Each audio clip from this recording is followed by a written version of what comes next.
এভাবে প্রায় বিমান বাহিনীর ফ্লাইট চলাচল করতে দেখা যায় লালমনিরহাট বিমানবন্দরে। জরুরি প্রয়োজনে হেলিকপ্টারও ওঠানামা করে এখানে। একটি পূর্ণাঙ্গ বিমানবন্দর হবার সব রকমের সম্ভাবনা থাকলেও প্রায় ৮০ বছর ধরে পড়ে আছে ৪ কিলোমিটার রানওয়ের এই এয়ারবেসটি। পরিত্যক্ত অবস্থায় আছে টারমাক, হ্যাঙ্গার ও ট্যাক্সিওয়ে। রানওয়ের চারপাশে কৃষকরা চাষবাস করছেন, সীমানা প্রাচীর না থাকায় ছাগল গরু চড়াচ্ছেন স্থানীয়রা। এসব কারণে দিন দিন নষ্ট হবার পথে দেশের দীর্ঘতম রানওয়েটি।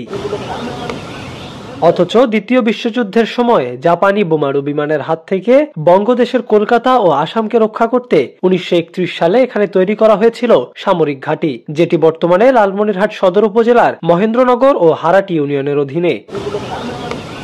প্রায় ১২০০ একর জমি দখল করে ব্রিটিশ সরকার এখানে নির্মাণ করেছিল এশিয়ার দ্বিতীয় বৃহৎ সামরিক ঘাঁটি।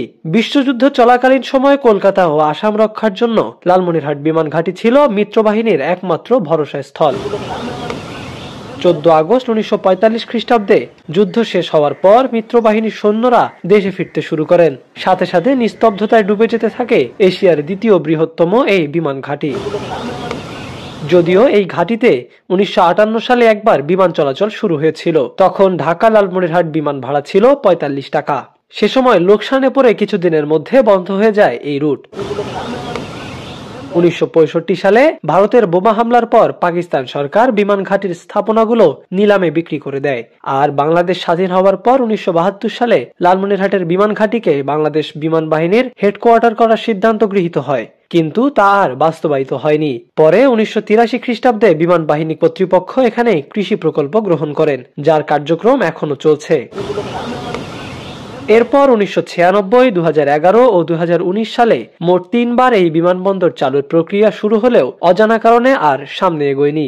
যদিও কথিত আছে লালমনিরহাট বিমানবন্দরটি চালু করতে ভারতের আপত্তির কথা, কারণ এই বিমানবন্দর থেকে মাত্র ১৫০ কিলোমিটার দূরত্বে ভারতের শিলিগুড়ি করিডোর, যা চিকেন নেক হিসেবে পরিচিত। তাই এত বড় সামরিক ঘাঁটিতে বিমান চলাচল শুরু হবে সেটা ভারতের জন্য মোটেই স্বস্তির কথা নয়। আর একই সাথে ভারতের আকাশ সীমা ঘেঁষে এখানে বিমান উড্ডয়ন ও অবতরণ করবে সেটাও চায় না তারা। যদিও বর্তমান সময়ে এই এয়ারবেসটিতে বিমান বাহিনীর সামরিক ঘাঁটি স্থাপনের বিষয়ে সামাজিক যোগাযোগ মাধ্যমে জোর গুঞ্জন চলছে, তবে তার কোনো সত্যতা পাওয়া যায়নি। বরং সিভিল এভিয়েশন অথরিটির পরিকল্পনায় ২০৩০ সালের মধ্যে মোট ৮টি বিমানবন্দর চালুর তালিকায় এই এয়ারবেসটির নাম আছে। তবে বর্তমানে লালমনিরহাটে প্রতিষ্ঠিত দেশের প্রথম এভিয়েশন বিশ্ববিদ্যালয়টি এই বিমানবন্দর ব্যবহার শুরু করেছে। খুব দ্রুতই এই বিশ্ববিদ্যালয়ের আওতায় এখানে পাইলট ট্রেনিং শুরু হবে। এভাবেই ধীরে ধীরে চালুর সম্ভাবনা তৈরি হচ্ছে এই বিমানবন্দরটি।